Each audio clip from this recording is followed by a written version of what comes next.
Hi everyone, and welcome to Monday Storytime with Essex Free Library. Today we are having a very special story time in celebration of Fair Housing Month. April is Fair Housing Month, and you maybe have never heard the term fair housing. What that means can get kind of complicated, but for this story time, I want you to think about fair housing, meaning that everybody has the same right to choose where they live.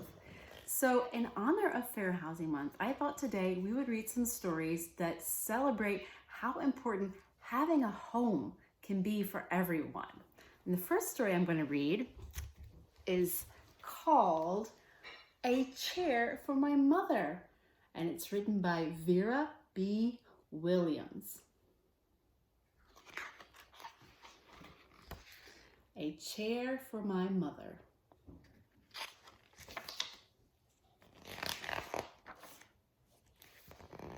You see the diner there? This blue tile diner. My mother works as a waitress in the blue tile diner. After school sometimes I go to meet her there. Then her boss, Josephine, gives me a job too. I wash the salts and peppers and fill the ketchups. One time, I peeled all the onions for the onion soup. When I finish, Josephine says, "Good work, honey," and pays me. And every time I put half of my money into the jar. Here's the jar. It takes a long time to fill a jar this big. Every day when my mother comes home from work, I take down the jar. My mama empties all her change from tips out of her purse for me to count. Then we push all of the coins into the jar. Sometimes my mama is laughing when she comes home from work. Sometimes she's so tired she falls asleep while I count the money out into the piles. Some days she has lots of tips. Some days she has only a little. Then she looks worried. But each evening, every single shiny coin goes into the jar. What do you think they're saving for? Let's find out. We sit in the kitchen to count the tips. Usually Grandma sits with us too. While we count, she likes to hum. Often, she has money in her old leather wallet for us. Whenever she gets a good bargain on tomatoes or bananas or something she buys, she puts by the savings and they go into the jar.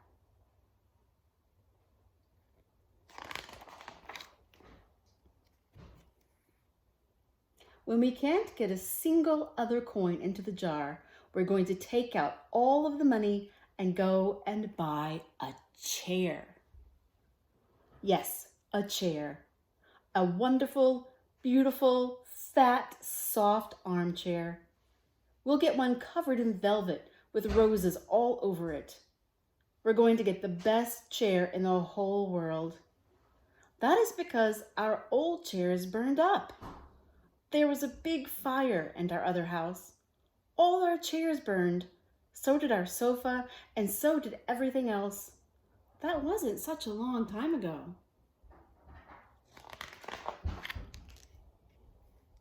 My mother and I were coming home from buying new shoes. I had new sandals. She had new pumps. We were walking to our house from the bus. We were looking at everyone's tulips. She was saying she liked red tulips. And I was saying I liked yellow ones. Then we came to our block.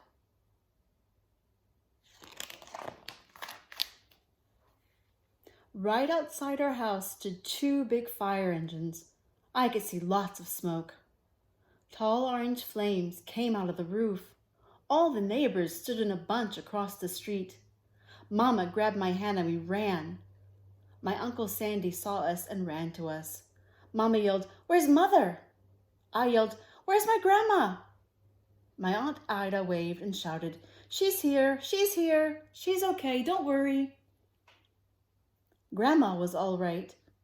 Our cat was safe too, though it took a while to find her. But everything else in our whole house was spoiled.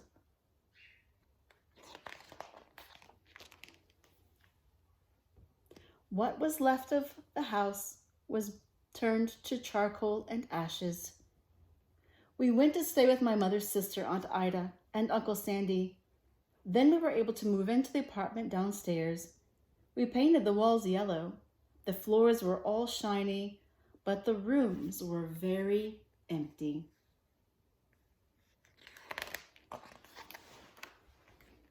The first day we moved in, the neighbors brought pizza and cake and ice cream, and they brought a lot of other things too.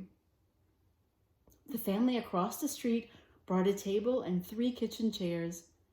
The very old man next door gave us a bed from when his children were little. My other grandpa brought us his beautiful rug. My mother's other sister, Sally, had made us red and white curtains. Mama's boss, Josephine, brought pots and pans, silverware and dishes. My cousin brought me her own stuffed bear. Everyone clapped when my grandma made a speech. "You are all the kindest people," she said, "and we thank you very, very much. It's lucky we're young and can start all over." So they lost everything in their house, but their neighbors and their family helped. That was last year, but we still have no sofa and no big chairs. When Mama comes home, her feet hurt. "There's no good place for me to take a load off my feet," she says. When Grandma wants to sit back and hum and cut up potatoes, she has to get as comfortable as she can on a hard kitchen chair. So that is how come Mama brought home the biggest jar she could find at the diner, and all the coins started to go into the jar. Now the jar is too heavy for me to lift down. Uncle Sandy gave me a quarter. He had to boost me up so I could put it in. Look how full the jar is. After supper, Mama and Grandma and I stood in front of the jar. "Well, I never would have believed it, but I guess it's full," Mama said. My mother brought home little paper wrappers for the nickels and the dimes and the quarters. I counted them all out and wrapped them all up. On my mother's day off, we took all the coins to the bank. The bank exchanged them for $10 bills. Then we took the bus downtown to shop for our chair. We shopped through 4 furniture stores. We tried out big chairs and smaller ones, high chairs and low chairs, soft chairs and harder ones. Grandma said she felt like Goldilocks and the 3 bears, trying out all the chairs.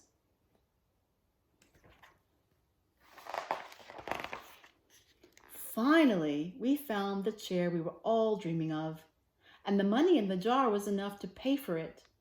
We called Aunt Ida and Uncle Sandy. They came right down to their pickup truck to drive the chair home for us. They knew we couldn't wait for it to be delivered.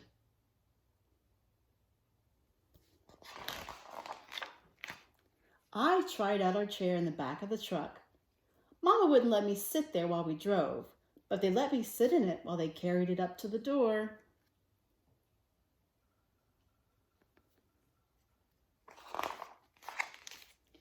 We set the chair right beside the window with the red and white curtains. Grandma and Mama and I all sat in it while Aunt Ida took our picture. Now Grandma sits in it and talks with people going by in the daytime. Mama sits down and watches the news on TV when she comes home from her job. After supper, I sit with her, and she can reach right up and turn out the light if I fall asleep in her lap.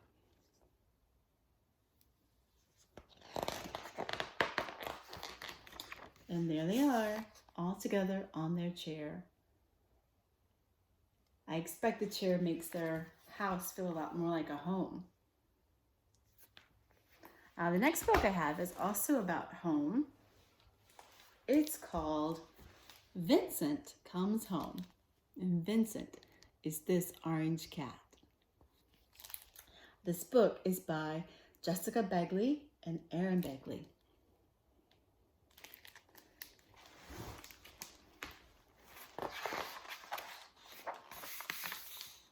Vincent comes home.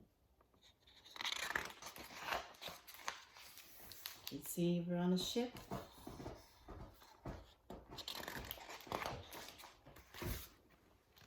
Vincent lived on a cargo ship. His paws had never touched land. There he is, way up on the ship.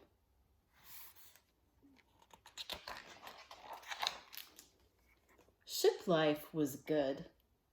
Fresh fish whenever he wanted, seagulls to chase all day long. You see him there chasing the seagulls?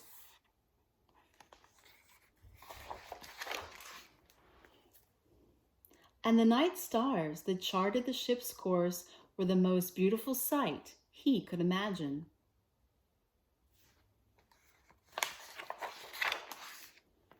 Vincent went about as he pleased.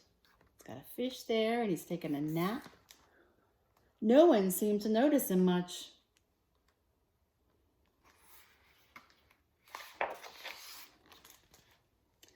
The Domus carried goods from one port to another. They'd load up with chocolate from Zanzibar and deliver it to Norway. Oranges from Florida ended up in Iceland. Look at all the paths the ship has taken. It's been all over the world.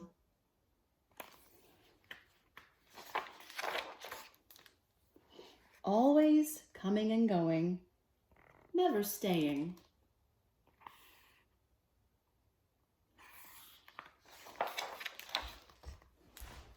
Vincent loved traveling to exciting new places, each one different from the last.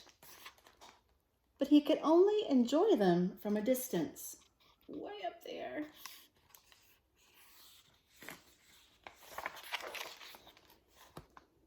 The captain collected souvenirs from each port they stopped at and displayed them in his cabin, Vincent's favorite place on the ship. They seemed to have visited every place imaginable. All those souvenirs all over the world.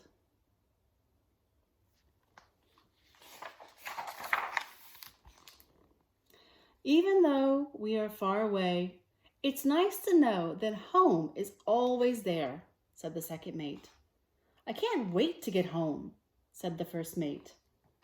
The most exotic food in the world can't compare to a home-cooked meal, said the cook. Whenever I go home, I never want to leave. Where is this home place? Thought Vincent. He didn't know what home was. A place you never want to leave? It sounds wonderful. Better than any place we've visited. I'd like to go to home one day. See him there?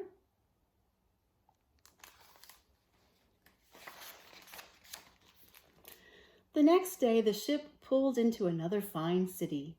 All hands on deck. Prepare to drop anchor. Vincent heard the first mate shout, "We're home!" The rest of the crew cheered. "This is it! We've made it home!" thought Vincent. "I can't wait to see it! Home must be the best place in the world!"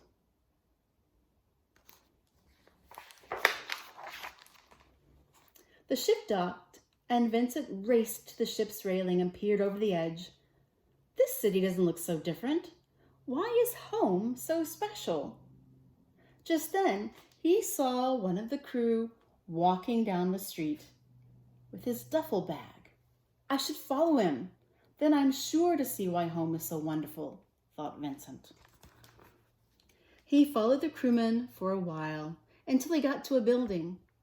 As the crewman opened the door, a bunch of people yelled, "Welcome home!"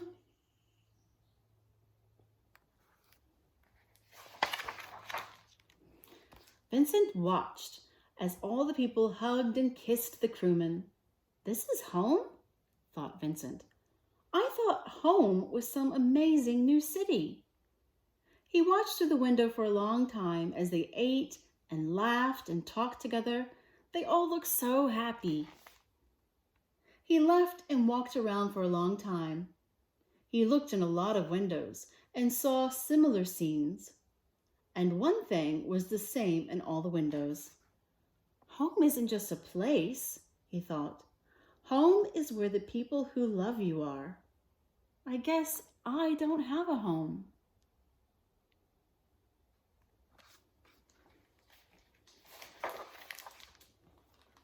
Vincent padded around and looked up at the quiet night sky. At least the stars would always be there. Just then, he heard a familiar sound. You see the music?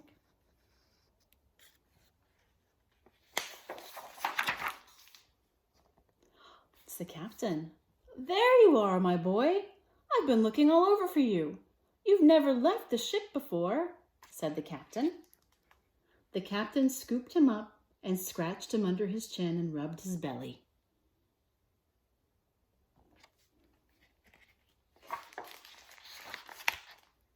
Let's go home. So it seems that Vincent had a home after all, on the ship with his captain. Now we know that home is very important, but one other special thing about Fair Housing Month is that it is inclusive. That means that it wants to include everybody. It wants everyone to have a chance at finding a home for them.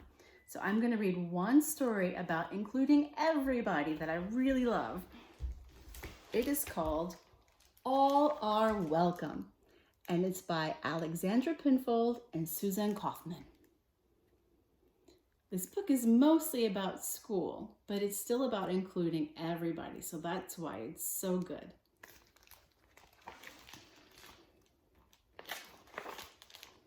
All are welcome.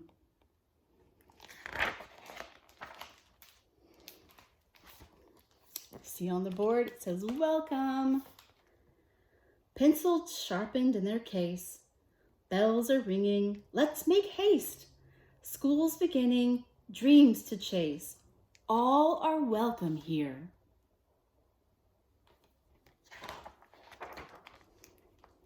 No matter how you start your day, what you wear when you play, or if you come from far away, all are welcome here.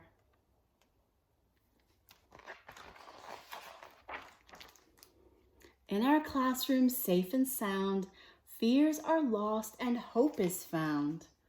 Raise your hand, we'll go around. All are welcome here. Gather now, let's all take part. We'll play music, we'll make art.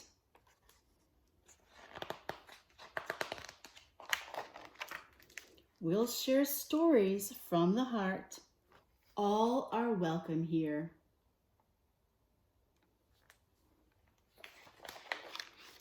Time for lunch, what a spread! A dozen different kinds of bread. Pass it around till everyone's fed. All are welcome here.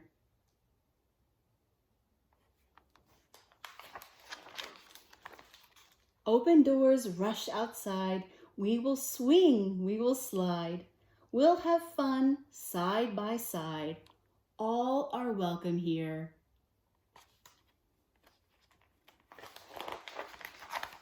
We're part of a community. Our strength is our diversity, a shelter from adversity. All are welcome here.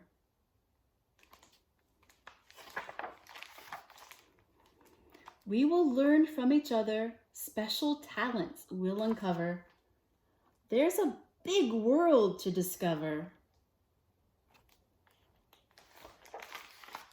All are welcome here. So much to learn, so much to do, and when the busy day is through, can't wait to come back, start anew. All are welcome here. Head for home to get some rest and greet tomorrow ready and fresh.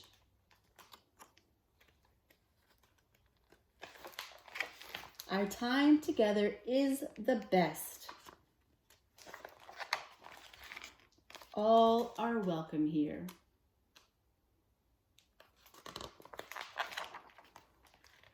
You have a place here.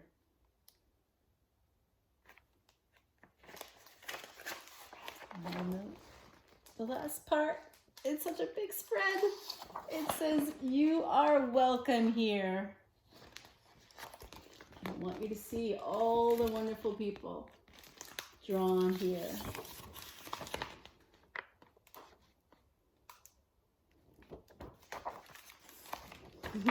And that is the end. All are welcome. Well, that is the last story that I have planned for today's Fair Housing Story Time. But before I go, I want to remind you to stop by the library vestibule because in celebration of Fair Housing Month, we have some special art kits to share with you. I'll leave some information at the end of this video, and I hope that you can stop by to get your free kit soon. Thank you all for joining me today, and I will see you on Friday for our next story time. Take care.